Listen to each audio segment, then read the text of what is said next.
Welcome to the Your Data Driven podcast.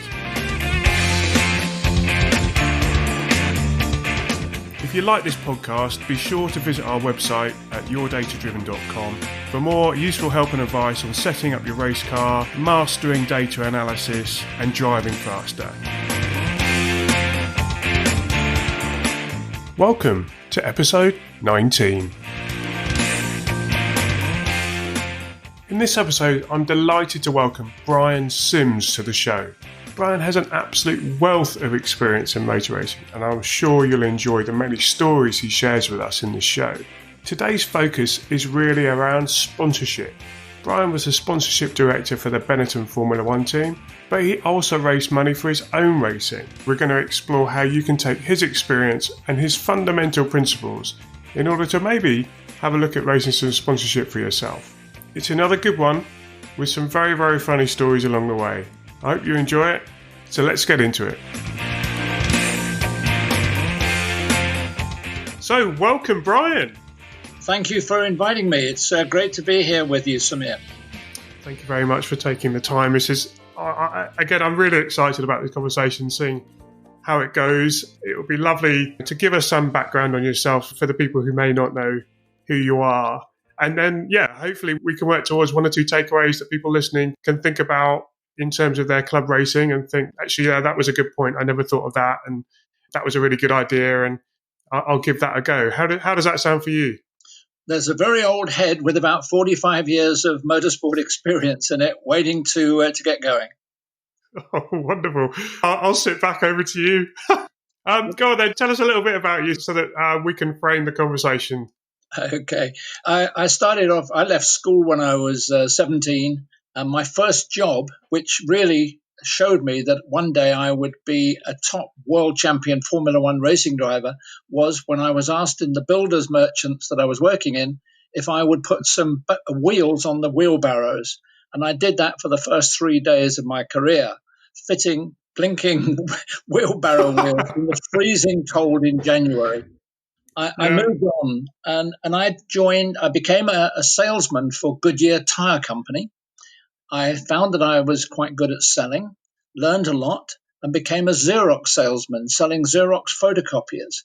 And I went to the residential training school, Samir, that they had in those days for 3 weeks, learning the skills of professional selling. And it was those skills that eventually took me into the world of Formula One. How do you sorry, that's not an obvious jump. Let me explain. I was invited to a motor race meeting at Brands Hatch as a spectator. And this was in the late 60s. And I watched the racing going on, and Formula Ford had just started. And I thought, wow, that looks exciting. I fancy that, but I had no money. And in those days, salaries were very low. But I worked at it and made up enough money. I saved up enough to go to a racing driver school called the Jim Russell School. Now, one of your previous guests, John Kirkpatrick, was the man who eventually owned that school. And John was, funnily enough, my first instructor when I went to Snetterton in 1972.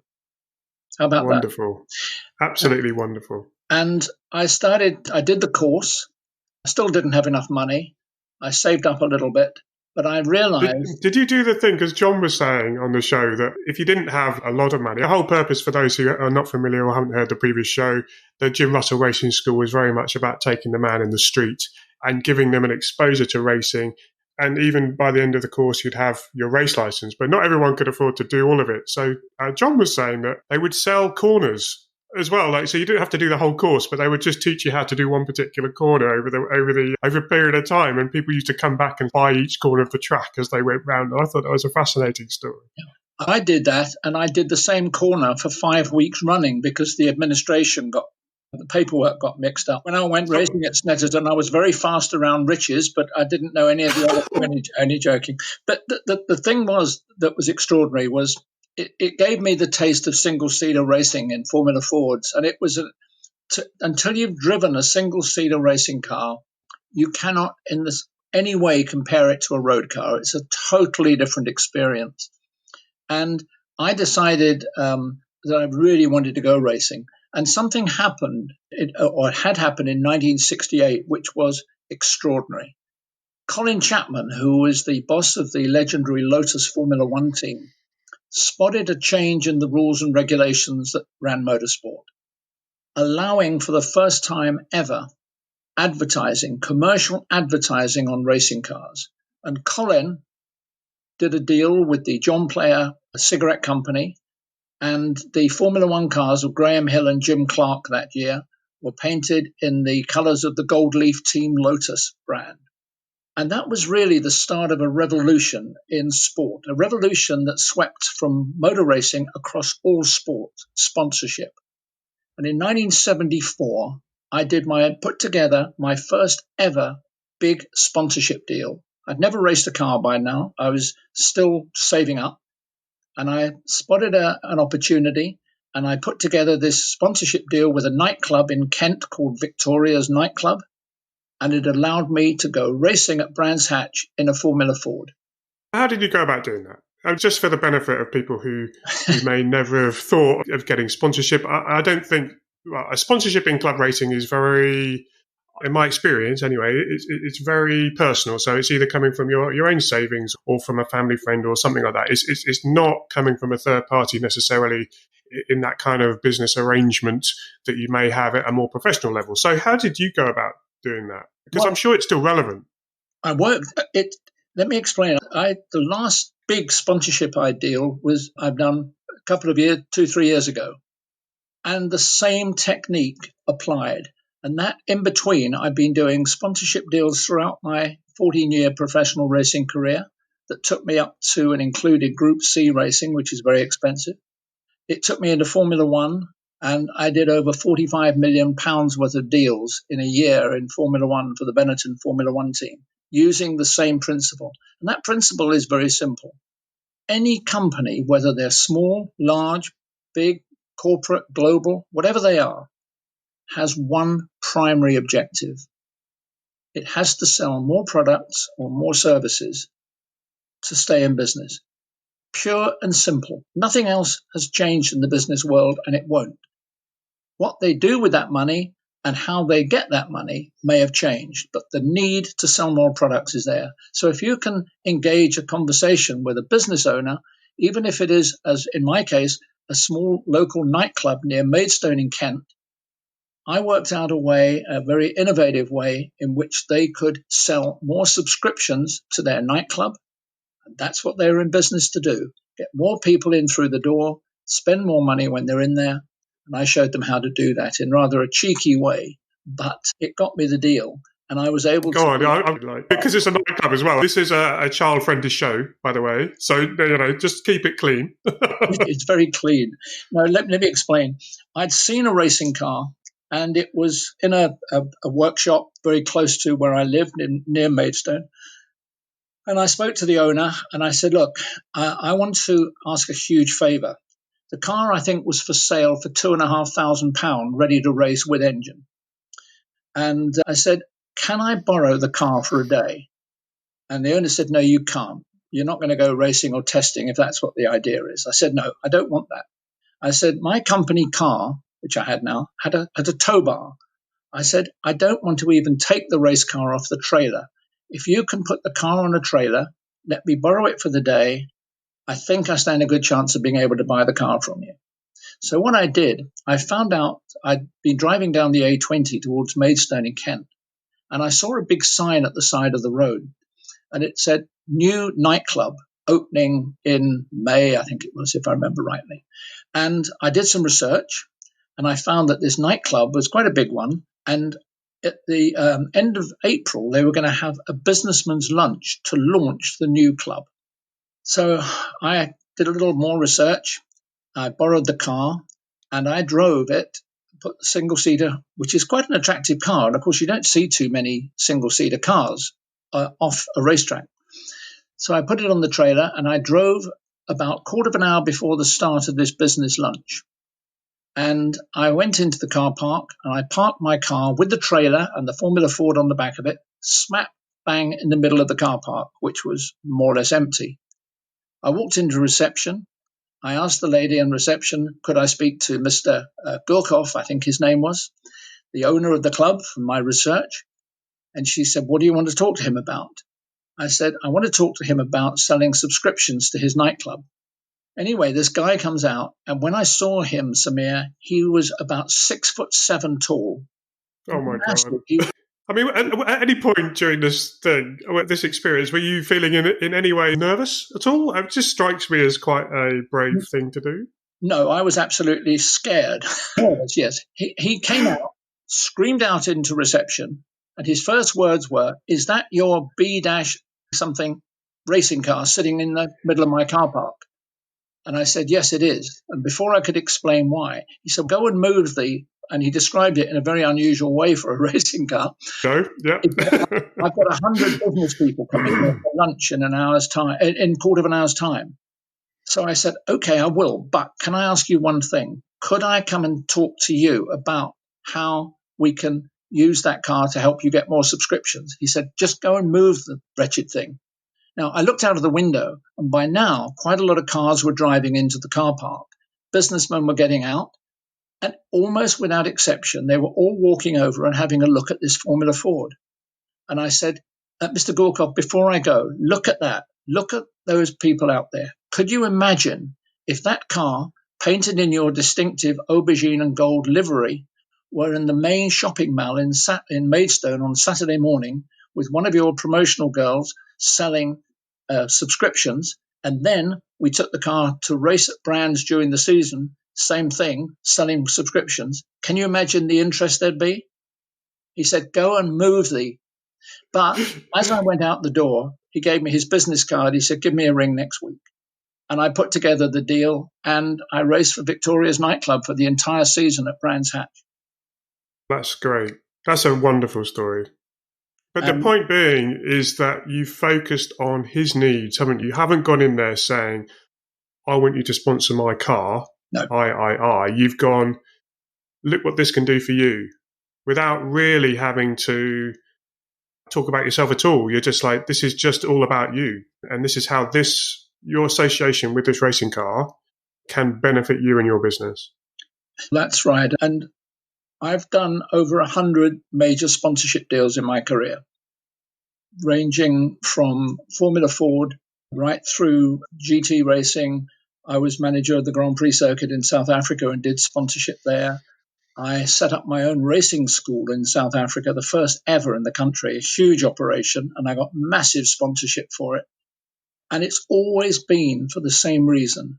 I've been able to show them how I can help them either directly or indirectly sell more products or more services in a sustainable, measurable way. And that's how simple it is. I'm not the brightest on the planet, believe me. But that one I grasped in my head from the training school at Xerox. And I applied the business skills that I learnt there to the world of sport. And I've lectured now across a lot of sports. I was in Dubai recently running training programs for the International Cricket Council for their executive groups, the World Rugby in Dublin. I've been to the Bahrain Olympic Committee training their people. It's still the same. Nothing changes. What would you suggest to someone who's never done this before? Maybe they've been racing a while, but for whatever reason, they're finding the budget harder to find. And it may not be a big number, but it's still a number that is out of discretionary income at the moment. What would you suggest to them in terms of approaching things? Would you say you've got to go to a big company, or would you say it's better to start a small company, or is the most important thing to stay local, or is it 100% to do your research? What is it that you would say to someone who's never really don't even know what they don't know about this kind of thing? And they may not even work in sales as their day job. It's be totally new for them, but they're still interested to give it a go. People might not like what I'm going to say, but I'm saying it for the right reason. If you have no idea how to go about approaching a company, no experience, and let's be honest, you take Formula 4 today, and this is a real hobby horse of mine. I get very angry at the way that motor racing has allowed the cost to spiral. Whereas a season, for example, of Formula 4 at the moment, which is the entry-level junior single-seater racing formula, with one of the reputable teams, you're going to be looking at between £300,000 and £350,000 for your first season. Now, that to me is plainly obscene. If you're looking at something like 750 Motor Club, where you're looking maybe to run £40,000 or £50,000, you stand a much better chance. However, I would still suggest the best way to do it is to speak to somebody who has experience, who has got a track record in getting sponsorship. And even if it costs you a few £100 to do it, spend money working with somebody to help either train you and give you an idea, because it is not as simple as I make it sound in that way. It is very simple in terms of helping a company sell more products or services, but you've still got to have an understanding of the business world as to how you can approach that company. How do you have the credibility to get a meeting? How do you control that meeting? Over the years, I've done a huge amount of training. In Porsche Carrera Cup, employed me to train their drivers. Formula Ford Association paid me to train their drivers for a while. And what I find is that most of them haven't got a strategy. They literally think that getting sponsorship is listing what your last lap time was, how many photographs you can put of you on the track, how many noughts you can put on the budget that you're going to need to go racing for the next 10 years, instead of actually thinking, how can I create a product, a sponsorship property, you can call it, which will help that company over there sell more products or services. It's as simple as that. Companies aren't interested in how many lap records you have, how many races you've won. They're interested in how is the money that I spend there going to improve my bottom line at the company by selling more products. If you want to be a racing driver and have your racing paid for, which I always did for 14 years, you've got to work at it. You've got to understand that you've got to get sponsorship. Sponsorship will do everything you want. It will give you more testing. It will give you more time on the simulator. It will give you a new helmet. It will give you all the travel expenses, whatever you want if you do it correctly. Yeah, it's a difficult one, isn't it? Because people have got to come with an open mind, I think, in terms of how they approach that. And ironically, racing is quite a selfish sport. And so it's a bit of an unusual thought, really, is to possibly, I don't know, I'm just throwing ideas around here, but possibly an alien thought to be putting yourself in someone else's shoes in response of that, you being, because you're serving them with your sponsorship. You're serving them and they're paying for a service. And that's what the sponsorship is, the proposal of the product, the outcome is. So, maybe that's unusual for people, but that's one end. One end is raising the money to go racing. And you touched on this already, but the other is reducing the cost of entry. You come at it at both ends of the scale, can't you? So what are your thoughts if you, I don't know, say you were talking to someone at Motorsport UK or something like that, and they're doing a big push to try and help make motorsports more accessible, and I'm sure this is happening all over the world with motor racing in general and their governing bodies. What kind of things would you say from your experience would be things that maybe they should be looking at that we haven't yet seen? I mean, I don't want to turn it into an awkward conversation, but in general, because also we get a lot of people listening to the show who aren't in the UK. In general, what were the kind of things that you were saying that would apply anywhere, really? I think, first of all, that we've allowed the costs of motor racing to rocket. There's I know this might be a little bit contentious, but I think there's too much motor racing. There are too many categories. And I think what is needed is a very clear split between, how can you call it, amateur racing and professional motor racing. It's very difficult. I think you and I were talking earlier about this, Samir. You go into something like the 750 Motor Club or a cheap form of racing, Citroen C1, fabulous category of racing. The problem is it's no good going in there and saying, I hope that's going to get me to Formula One. Because the problem is that the two routes are totally different. There was a young driver, I did a lot of training with the British Racing Drivers Club, their Young Superstars and the Rising Stars program. And there was a young driver called Dino Zamparelli who was sitting on one of the courses. And Dino was on the single-seater route. He'd won the Formula Renault Championship, but he recognized that without money, he wasn't going to go any further. And after the course, he did something that not many people do. He actually rang me and thanked me. He said, Brian, I learned so much. In fact, he said, I'm going to tear up a presentation that I was due to do in a couple of weeks' time and start again, because he said, I can see that my presentation was all about what I wanted and nothing to do with what the company would really get out of it. And he said, could I ask you to have a look through that, which I did. And it led to my, over the next year and a half, not on a professional basis, but just helping Dino, because I'm a great believer in trying to help people who help themselves. And he was looking for a budget for GP3. With a little bit of help from me, but of his own impetus, he went out and, believe this or not, found nearly £1.5 million for 2 seasons of GP3 racing. He raced there, and then he said to me, I want to go Formula 2 now. The sponsors weren't interested in that. But he said, okay, fine. He then switched to Porsche Carrera Cup. And he said, I wanted to go Formula 1. We all want to go Formula 1. But at some stage in your career, you've got to take a clear look and say, do I want to go Formula 1 so much that if I don't get there, I won't do anything else?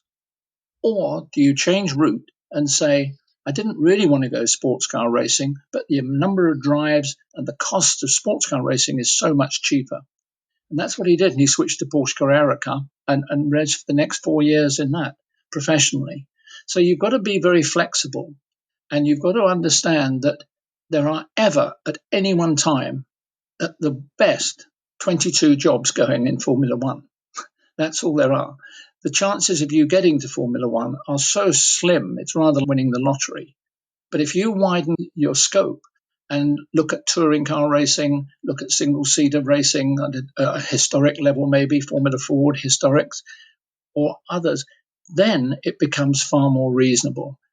But the problem is you've got to make a decision very early in your career, because if you're going to go and be a professional racing driver in Formula 1 and go that level, you've got to do it so early. And quite frankly, I think it's out of the reach of so many people. So be realistic. Look at what you probably could afford with a little bit of sponsorship and then work from there. Does that make sense?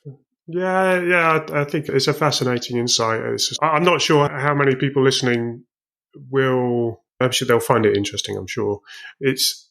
Many people may have been on that route as well, which is also fascinating. You touched on historic racing, and that's something that's really blossomed in the last few years, in my experience. And it actually attracts a lot of professional drivers, and you get this mixture of pro-am drivers. What's your thoughts on historic racing and where that's going? Well, it's rather timeous that you mention historic, Samir, in as much that I've just formed a new organization in this country, internationally, called the Historic Racing Association. Because you have a habit of forming organisations. This is a kind of a lifelong thing of yours. This is not the first organisation by the sound of it that you've created. Well, 27 years ago, I started the MIA. No, there's a reason for this, and that is that historic racing is by far the biggest growth sector of motorsport worldwide.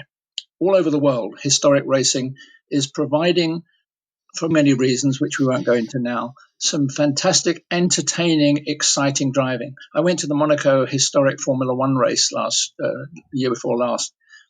I couldn't believe what I was seeing. The reaction of the crowd when the John Player special came out of the tunnel, the noise, the sounds, when the little Formula 3 cars came out and the Formula 1 cars from the 60s that looked like a Formula Ford car came out.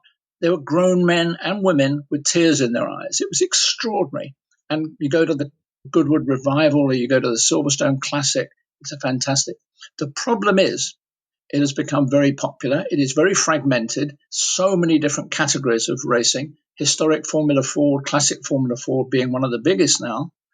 But it is under threat because anybody with any foresight at all can realize that there are going to be people who say we should ban motor racing across the board. And historic will be one of the first because obviously it uses combustion engine. So what I've done is to work with a very big organization, Kimberley Media Group, who produce some of the big publications in historic racing and other racing. And we're going to provide an umbrella organization to promote and protect the interests of historic motorsport worldwide as a whole. So that's the answer to the question. I love historic racing. I think it's got a huge following, and not surprisingly, a lot of young drivers, incidentally, whose fathers or whatever reason cannot afford to go Formula 4 are going into historic Formula Ford, and for about a fifth of the budget, getting experience driving single-seater racing in big grids around all the different racetracks in the country. So there's another opportunity there for youngsters to look at. Yeah, you're absolutely right. I'm fortunate to have some friends of mine race historics. We've got an Escort, Mark II Escort, and so we've done some of the Goodwood meetings and things, and it's got such a great feel to it. The paddocks are so open, the access is so great at Goodwood. For the benefit of people who aren't familiar with it, you're quite often required to dress up into period clothing as well as racing period cars. So it just makes the whole atmosphere wonderful. It is. It's amazing how relaxed it all is. And also, I think another reason, it became apparent when I was just watching, for example, I went to Brands Hatch for the Historic Masters Formula One last year. Just watching those Formula One cars being driven around the circuit, they don't handle in the way that modern Formula One cars do. They don't go around on rails. They're animals. And having worked in Formula One myself as manager of the Grand Prix circuit at South Africa at Kyalami in the 80s, talking to drivers like Keke Rosberg, Niki Lauda, Nelson Piquet, Nigel Mansell, all these sort of guys, those cars were animals. They had to be really physically thrown around. And I think it's no coincidence you see a driver get out of a 1980s or 1990s Formula One car, they are exhausted. You get out of the modern ones, they look as if they can go and have another race straight after without any problem. Did he talk to those drivers when at the time? Yes, yeah. In fact, I had James Hunt was at my house partying, and James was going to drive a tractor for me in a tractor race that I put on the morning of the Grand Prix. Can I tell you? Yeah, go on. The story, go on, tractor story. Well, this was 1975. I'm sitting on a plane flying from London to Johannesburg to go and visit my parents who lived in South Africa. And I was going to go and see, I got a ticket to go to the South African Grand Prix at Kyalami. And I'm reading Autosport and traveling down. And the man next to me said, I see you're reading Autosport magazine. I said, yeah, do you want to borrow it? He said, no, I've got one. He said, you obviously like racing. And I said, yeah, I love racing. I've just started. He said, what are you doing? I said, I'm racing Formula Ford. He said, wow, that's a great starting point.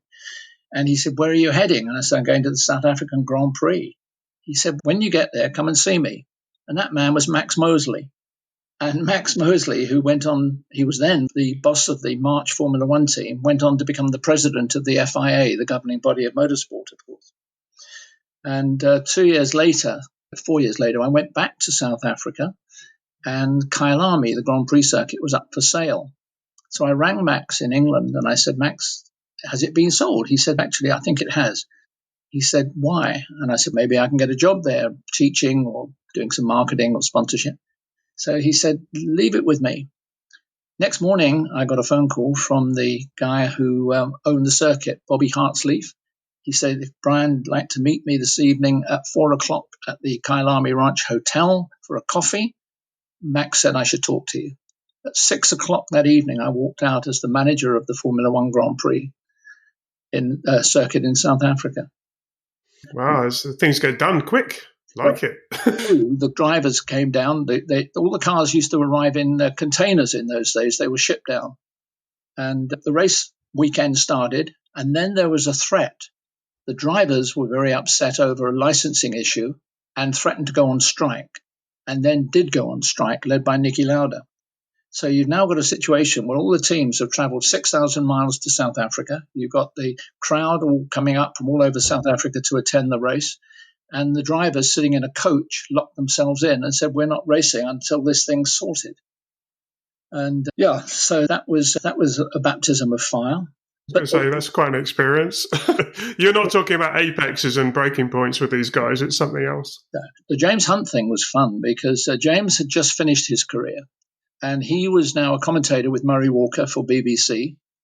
and they were a dynamic pairing. They didn't get on very well, but the best commentary team ever, in my opinion, and many people's opinion, because James was very irreverent. He'd say it as he saw it.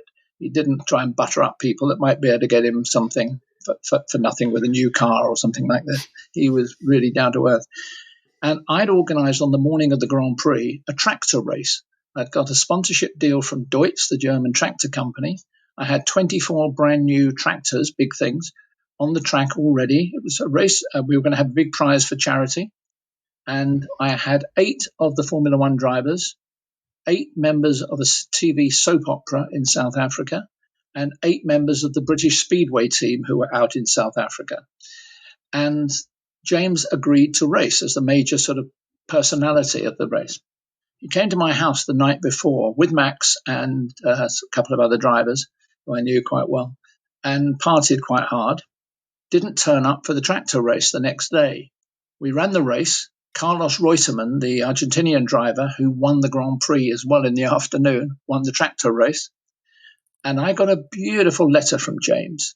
And he said, Brian, I write to you with my tail firmly between my legs. Not only did I let the charity down, not only did I let you down, not only did I let the crowd down by not turning up, I let myself down. And I thought it takes a big man to say that. And just to end the story, in 1993, I was out in South Africa at the Grand Prix, the last ever South African with Lola Formula One. I was with them. We had Kelly Alboreto driving for us. And in the evening, I was invited to dinner with James, with Tony Jardine, the ex-commentator. And 3 months later, James was dead. Heart attack, 45 years old. Fabulous man. What if only Formula One had the characters like James today? Oh, that's a lovely story. Have you seen the film Rush? Yeah, oh yes. Yeah, several times. Well, yeah. I was in Bahrain 3-4 years ago, and I met Niki Lauda and asked him, I said, Niki, talking about Kyle Army, and he's going on how he used to love coming down, winter testing in South Africa, he said was always an absolute pleasure. And I said, that film, Rush, how accurate do you think that was? He said it was scaringly accurate, Brian. He said, I hadn't realized till I saw the film how close I came to actually not being around anymore. Wonderful man, Niki Lauda. Absolutely. Another one lost, unfortunately. Yeah. This is wonderful, Brian. Thank you so much for coming to share your views. I think people will be fascinated to hear the stories, but also to pick up some ideas about how they can maybe raise some money for their own racing. But just one final thing I would say. Yeah. You touched on it earlier, Samir, about whether sponsorship, whether you look locally or whatever. The 2 tips I would give anybody, the first thing you've got to do is to make your sponsorship opportunity, find out all the capabilities. Just sit down. I do this for hours on end with a whiteboard, throwing ideas on the board, whether they're sensible or not. What can I do for a company with my motor racing that will help? And an example of that, if it's a food company, what are they likely to want above all else to sell more food? The opportunity to maybe sample, product sampling. A soft drinks company, they want people to try the drink. So what better? You're at a motor race meeting, you've got maybe 2,000 people there in the crowd, and say to them, look, one of the things we can do for you, if this is something you need, we could arrange to have some product sampling there for people. They can come up and have free drinks and try it all out. Think about it that way. And then the other thing is to think about local companies. You're not going to go and get a sponsorship for racing a mini challenge from Pepsi-Cola worldwide. Let's be honest. You've got to go maybe to your local builders merchants. And one of the things that I've done a lot of deals over the years with companies that sell other people's products. So go to a builder's merchant. They don't sell just their own brand. They sell maybe Black & Decker drills, Stanley drills. They sell paint. They sell clothing. And if you can work with them to get some of those brands to club together and come in with them on a small program, it splits the cost incredibly. And you can deliver so much more by offering to have your car there on a Saturday morning to meet people. They can do a track day with some of the customers. But you've got to think about it. And the other thing, finally, I was born with two quite large ears. And those ears allowed me to first of all, ask a question and then sit and listen to what the company is telling you. Ask them, what are the things that stop you selling more products and services? Shut up and let them tell you. And then try and work out the capabilities of your product. What can you do to help them solve that problem? Rather than going in blazing, telling them everything that you've done in your life and what a great racing driver you're going to be and how you want to be a Formula One driver. Does that help? Yeah, I think they're absolutely great tips, Brian. It's the overarching message. It's about them, not you. But those practical tips there are really going to help people turn that into an actionable thing, and maybe people can now start to imagine themselves. Yeah, okay, I could actually see myself approaching the local builders merchants or another local business and thinking again about how they can put together a solution that's going to help you all. I think sponsorship is one of those strange subjects, particularly at club racing level, because it's still optional. Yeah. And therefore, we'd rather not do it if we didn't have to. Yeah. Because we've got enough to do preparing a car and getting to the track and doing entries. And it's another thing. And do we really want to not spoil our hobby, be distracted by these kind of things? But I don't think it necessarily needs to be like that. I think it can be quite positive and fun for all involved, as well as helping pay for the actual participation in the racing. But I think it can actually have some other value. You've hit a very good point there. A lot of people, I say to them, let me tell you now that the first problem when you get sponsorship, and I found that all those years ago, and then when I actually, can you imagine ending up, I had a contract with Mercedes to race touring cars in South Africa, a lot of money. Suddenly, the pressure starts to go on you. When you are doing it, you found the money from borrowing it and begging and stealing and everything, or whatever you want to do. That's one thing, and you can go racing and enjoy it. When you've got the pressure of having a sponsor there, and they don't turn around and say, I've only given you a little bit of money, so I won't put much pressure on. They think because they've sponsored you, that gives them the right to say, what are you doing running around in 15th place? That doesn't help me. That's the reality of the world. So that is a very pertinent question as to, should I even be bothering with a sponsor? Is it going to ruin my racing and enjoyment? If you do decide that you want it, then you've got to be prepared to, as Zamparelli described it, he said, I have a helmet on at weekends and I have a bowler hat on during the week. In other words, I'm a businessman all week trying to get the money, and I go racing at weekends. But you have got to be very honest with yourself, and it's no good saying, yeah, I want the money, but I don't want to put the work in to help the sponsor get the money out. And motor racing has got a terrible reputation, Samir, for burning fingers of companies, where so many people I speak to in the business world say, oh yeah, we used to sponsor motor racing. Driver came in, he was going to do this, that and the other for us, went off, had the money, never saw him again till it was the day of the renewal, and he came back and wondered why he wasn't getting a renewal. And thereby lies the problem. And that was true even in Formula One. I got some amazing stories I could tell you of working with FedEx and how Benetton Formula One managed to lose FedEx as a sponsor. It's extraordinary. I find that fascinating, but I suppose that comes down to your own personal values, maybe, and what you value. Personally, I'd find that quite rude if I haven't fulfilled my obligations, but maybe other people are not quite as comfortable with that. Or there's more to the story, possibly. There's more to the story. There's always two sides, but it does strike me as odd, but equally maybe not unsurprising, unfortunately. Yeah, you're right about it being on both sides. Formula One, when I was at Benetton, I remember sitting down with, I won't mention the name, but he was the CEO at the time of Benetton Formula One. And I actually spoke to him and explained that FedEx were very unhappy about the way they were being treated. And his words to me were, they are more bloody trouble than they're worth. And the problem is, Formula One grew up on tobacco sponsorship. When I started as an agent with Benetton, we were getting $40 million a year from the Japan Tobacco Company for the Mild 7 brand. And all they wanted was brand awareness. They wanted just the name on television. 70% of their sales were in Asia. They didn't want anything else. So when I came along, bringing FedEx, Gillette, DHL, Marconi, these big companies, brand awareness to them wasn't what they wanted. What they wanted was an increased share of business. And Formula One could not come to terms with that. And they literally found the whole process a complete pain in the butt, because it meant they had to do a lot of work to maintain a sponsor. And therein lies the problem. Oh, we're too busy. We're going racing. Well, then you shouldn't be looking for that level of money if that's the case. You can't have it both ways.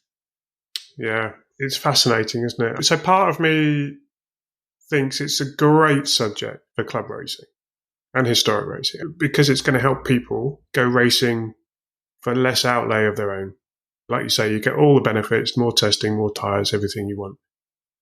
And then the other part of me goes, is this really a subject that people want to bother with? Because it's a job, really, or it's hard work, and it does require a certain personality and a certain a mental approach. And the last thing you want to do is turn someone's hobby, their relaxation, their pastime, into something that they're not enjoying. It's a very valid thought.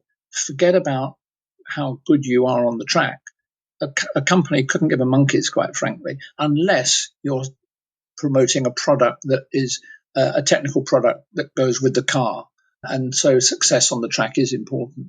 Right. A lot of people in motor racing, and it comes back to your point, be very careful about wanting sponsorship. A lot of people dream the results of having a lot of money. What they don't want to know is the hard work that goes in between wanting that dream to come true and making it come true.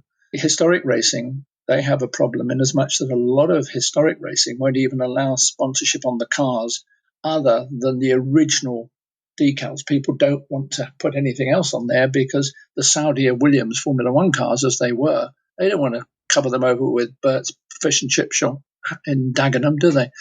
So that cuts out one of the elements of sponsorship as well. And then when you've got it, that's only the start.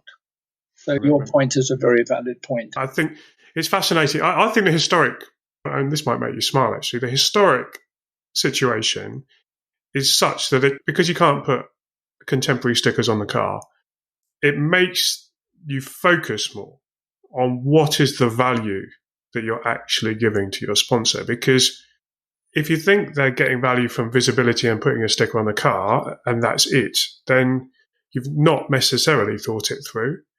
Because like you say, how does that help them sell more? Where's the connection? Can you be more proactive? So you can still, I think, put a sponsorship package together for it in historic racing, but you just have to maybe think about it a bit more deeply. To get money, sometimes it's not even sponsorship. Can I just tell you one little story about the BBC? I needed more money than I could get sponsorship this particular season. And I went to the BBC and I went to see a guy called David Croft, who wrote Dad's Army, Are You Being Served? All those big sitcom programs from the 70s and 80s.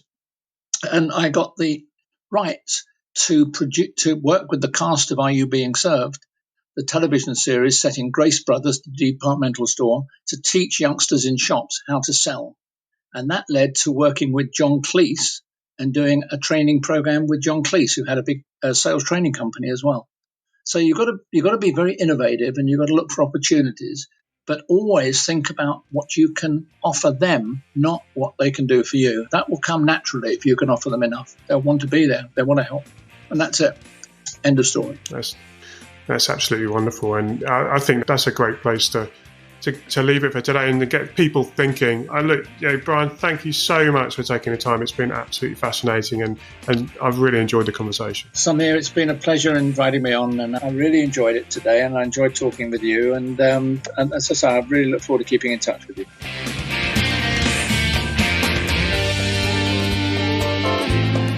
What an amazing story Brian has to share.